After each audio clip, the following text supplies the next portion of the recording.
dirinya, dia memiliki firman.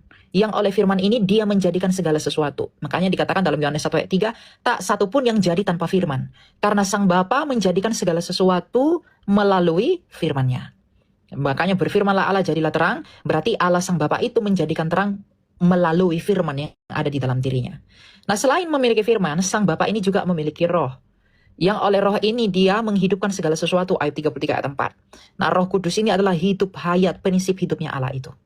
Nah, Sang Bapa, firman-Nya dan rohnya, Bapa, firman, dan Roh Kudus inilah Tritunggal. Nah, kalau Bapa ini adalah Allah, maka firman yang di dalam Bapa dan roh yang di dalam Bapa ini pastilah Allah. Tetapi tidak ada tiga Allah. Nah, ini secara ontologi, Bapa, firman-Nya dan rohnya ini nggak ada lebih tinggi, nggak ada lebih rendah. Ini setara. Bapa, firman-Nya dan Roh Kudus. Karena tidak mungkin Bapa tanpa firman, tidak mungkin Bapa tanpa roh. Kalau Bapa tanpa firman dia bisu, kalau Bapa tanpa roh dia itu mati. Makanya dikatakan bisa dibedakan antara Bapa, firman-Nya dan rohnya, tapi tidak dapat dipisahkan. Hanya ada satu Allah. Jadi kalau Bapa adalah Allah, maka firman-Nya dan rohnya pastilah Allah. Ini jelas nggak ada lebih tinggi, nggak ada lebih rendah, teman-teman. Nah, kalau Bapa ini adalah Tuhan, kan Yesus mengatakan, ya Bapa, Tuhan langit dan bumi. Betul nggak, Bang RK? Betul. Nah, kalau Bapa ini adalah Tuhan, berarti firman dan Roh Kudus juga pastilah Tuhan.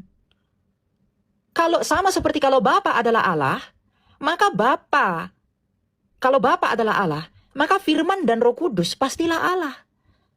Dan karena Yesus menyebut Bapa juga adalah Tuhan, maka firman dan Roh Kudus pastilah Tuhan. Tidak ada lebih tinggi, tidak ada lebih rendah. Makanya Yesus menyebut Bapa Allahku, Yesus menyebut Bapa Tuhan langit dan bumi, tapi Bapa juga menyebut Yesus sebagai Allah, Ibrani 1 ayat 8, dan Bapa juga menyebut Yesus sebagai Tuhan. Berarti setara nggak?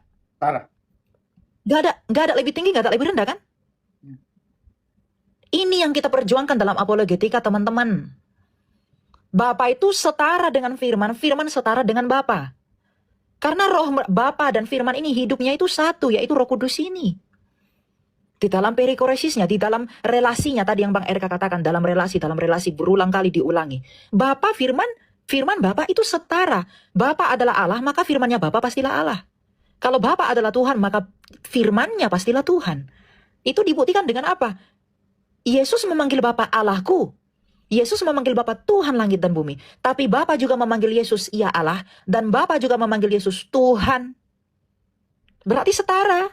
Karena apa yang di dalam Bapa itu dimiliki oleh Kristus yang adalah firman-Nya Bapa sendiri. Jadi enggak